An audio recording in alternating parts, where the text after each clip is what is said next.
Você sabia que brincar é extremamente importante na vida dos mamíferos e que a ausência de oportunidades para brincar podem levar a muitos distúrbios cognitivos e comportamentais na vida do animal? Vai conhecer nesse vídeo de hoje a importância das brincadeiras na vida e desenvolvimento dos animais.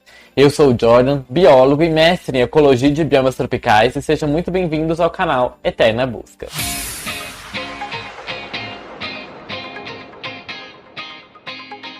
O desenvolvimento do comportamento lúdico foi estudado em muitas espécies. Brincar com os outros é uma das primeiras atividades não dirigidas pela mãe a aparecer cedo na vida, e é uma atividade voluntária. Porém, definições no meio acadêmico do que podemos chamar de brincar são escassas. É um fenômeno mais fácil de descrever do que de explicar. A brincadeira ela é tipicamente espontânea, na medida em que a sua exibição frequente parece independente de alguma estimulação externa. Ela é autorrecompensadora ou autotélica, que não possui a significado de algo autotélico é que não possui propósito ou finalidade para além de si mesmo. Isso significa que o brincar é um comportamento exibido para o seu próprio bem e não para atingir uma meta. A recompensa do animal está na expressão do próprio comportamento. O brincar pode ser uma forma dos indivíduos aprenderem algumas coisas, tais como praticar habilidades essenciais da sua sobrevivência e reprodução, aprender a lidar física e emocionalmente com eventos inesperados e potencialmente prejudiciais, gerar criações novas e às vezes úteis, e reduzir a hostilidade e permitir a cooperação. E vamos entrar em um dos aspectos da brincadeira, a brincadeira social. Brincadeira social é aquele comportamento que é realizado durante as interações sociais, em que há uma diminuição da distância social entre os integrantes, quem está interagindo. Além disso, não ocorre nenhuma evidência de investigação social. Uma investigação social envolve o ato de cheirar o outro para obter informações das suas características sociais. Tal como eu já descrevi isso em vários vídeos aqui do canal, e também em um vídeo bem interessante que já saiu, ainda vai sair, não sei ainda, já saiu, estará linkado aqui, que é sobre a questão da importância das sociedades animais, como elas funcionam. Lá eu falo dessa questão da importância de reconhecer a posição social, que está envolta exatamente nesse aspecto de cheirar e obter informações sobre o outro. Ou então, a questão do brincar não envolve os comportamentos agonísticos, que são os comportamentos ofensivos ou defensivos, ou os comportamentos passivos submissos, que partem durante uma relação que ocorre entre uma díade, né, que é entre um par, que geralmente em relações hierárquicas, como eu explico a importância da hierarquia nesse vídeo aqui, geralmente existe aquele que é o dominante e aquele que é o subalterno, e geralmente o subalterno ele expressa alguns comportamentos específicos. E na brincadeira isso não acontece. Porém, comportamentos de agressividade e submissão podem acontecer durante os atos de brincar, mas esses não são os objetivos da brincadeira. E quais são as funções, então, da brincadeira? Uma vez que tantos animais parecem gastar muito tempo e energia brincando enquanto eles são jovens, é necessário considerar as possíveis funções da brincadeira. Mason, o autor, em 1960, escreveu que as habilidades comunicativas dos indivíduos são adquiridas durante a interação social precoce, e a deficiência acentuada numa habilidade social, que ela é exibida, no caso, por macacos, que acabam sendo socialmente carentes, pode ser devido, em parte, à falta de oportunidades para desenvolver essas habilidades comunicativas que facilitam a interação social, que são promovidas pela brincadeira. A capacidade de um animal de compreender os sinais comunicativos da sua espécie dependem da experiência social daquele indivíduo e do condicionamento social que ele teve durante a sua vida. Por exemplo, o desenvolvimento de expectativas e aprendizagem do contexto. Se aquele contexto envolve uma coisa menos hierárquica, né, que é menos formal, ou uma mais formal, porque aquele indivíduo ele precisa saber dessas coisas. E ele vai saber isso de acordo com as suas brincadeiras, conforme ele vai desenvolvendo. que ele vai compreendendo melhor o seu papel na sociedade. Nesse contexto de aprendizado, várias ações são realizadas, e a capacidade de interpretar esses sinais sociais, ela é adquirida por meio dessa experiência social que o filhote vai ter. Ele vai saber como os outros reagem à presença dele, e assim ele aprende qual a posição dele também dentro do grupo. E quando a brincadeira acontece? A brincadeira é quase sempre observada quanto mais impulsos fisiológicos do filhote ou do adulto está satisfeita. Sejam essas atividades, essas necessidades, comer, defecar, urinar ou mesmo fazer sexo. Ele só vai brincar quando isso estiver satisfeito, essas características, essas necessidades. Por exemplo, leões marinhos de Steller machos, que são territoriais, aqueles que estão defendendo ativamente o seu território, nunca foram observados em qualquer comportamento que pudesse ser rotulado como brincadeira.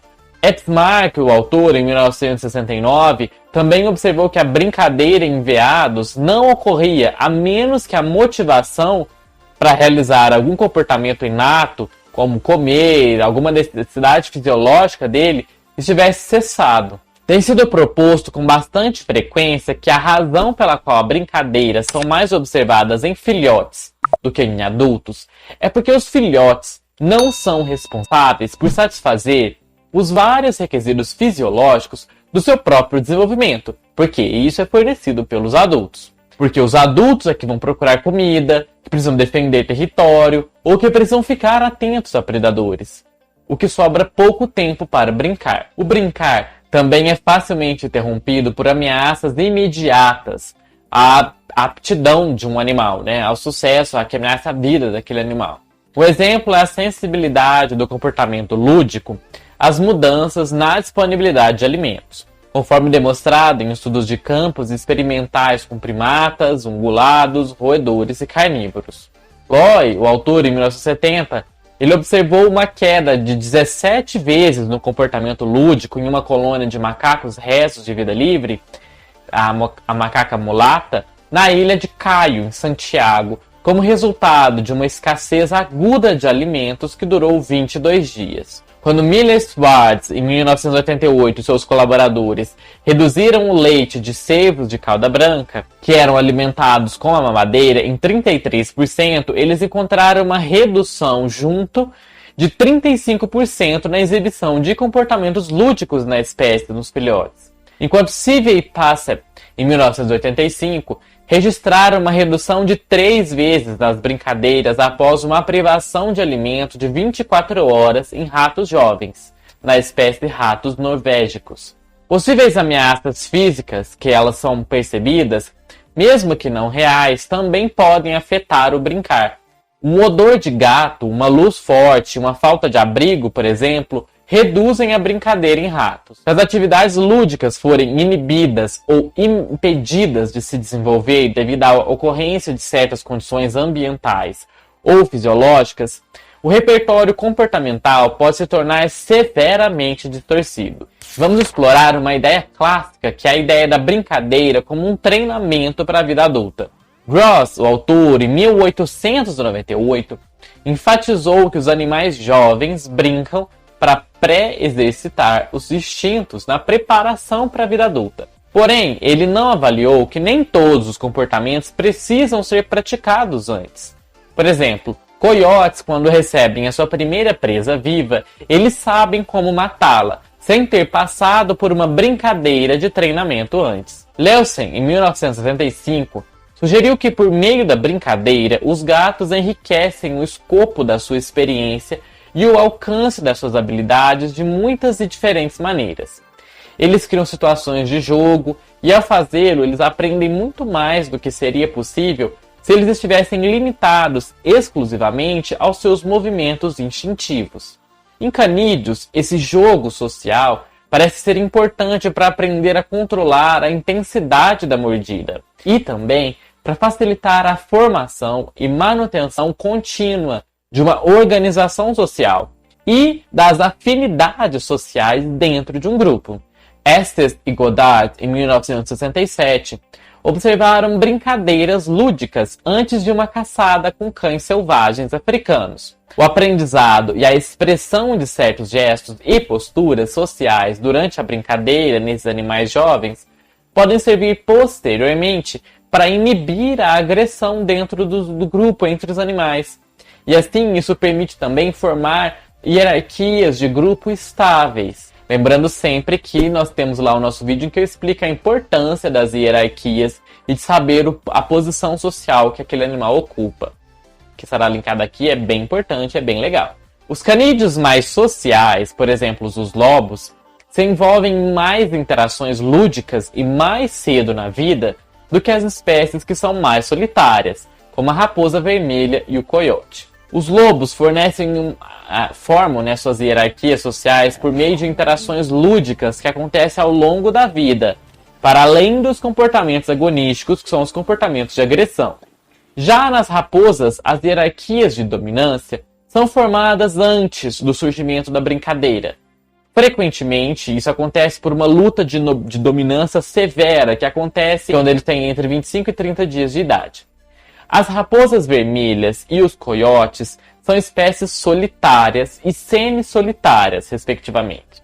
É possível que esta característica precoce do comportamento agressivo, que é observada tanto em cativeiro quanto na natureza, seja responsável pela dispersão que irá acontecer mais tarde na vida nessas espécies.